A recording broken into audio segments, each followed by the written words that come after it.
turunan dari Undang-Undang Nomor 3 Tahun 2000. Kami sedang proses 3 RPP dan 1 RPP. RPP yang pertama adalah RPP pengusahaan minerba. RPP ini sudah sangat maju. Saat ini prosesnya sudah pada tahap para menteri sebelum ditandatangani oleh Presiden.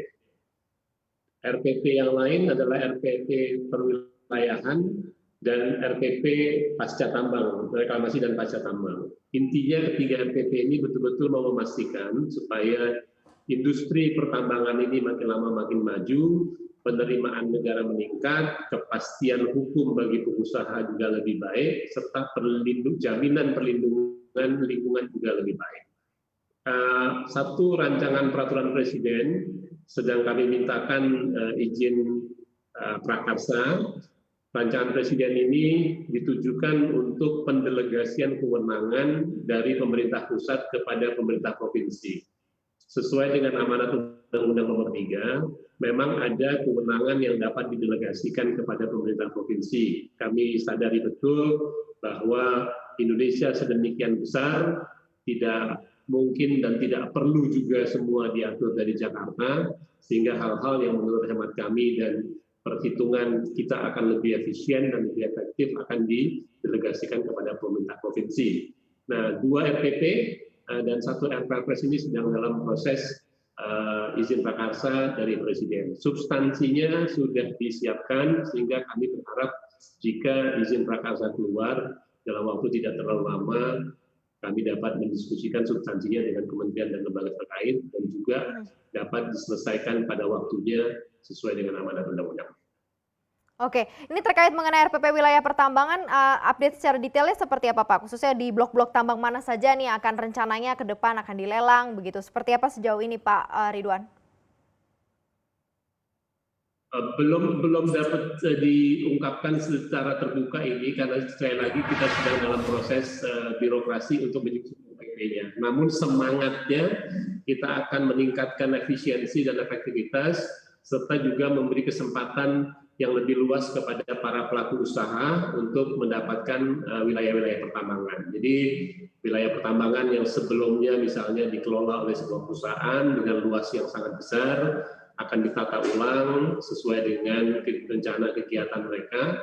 Nah, daerah-daerah yang tidak lagi dikelola oleh perusahaan tersebut akan dibuka kembali untuk badan usaha yang lain mengelolanya. Jadi ada 2 aspek itu, satu efisiensi dan efektivitas, satu lagi juga memberikan kesempatan yang lebih luas.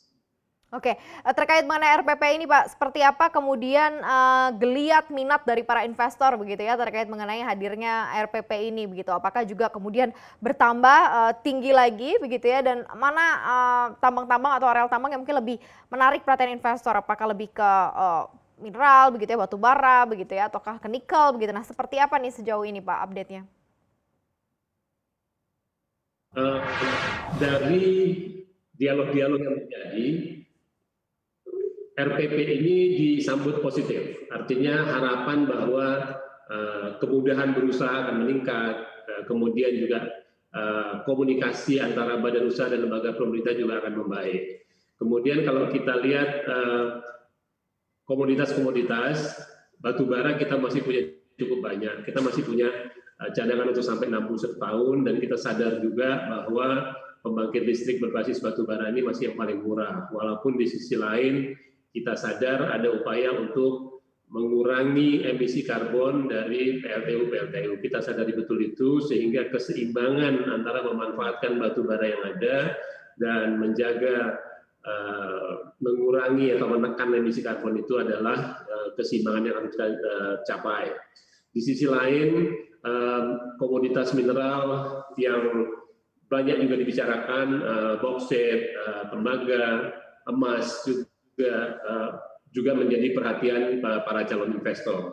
Kami sudah menyiapkan juga dokumen-dokumen berupa info memo yang kami siapkan, kami bantu untuk promosikan ke berbagai calon investor, sudah kita buka secara internasional. Jangan lupa untuk install aplikasi CNBC Indonesia yang tersedia di App Store dan Play Store, dan ikuti terus perkembangan ekonomi bisnis terkini hanya di CNBC Indonesia Beyond Business.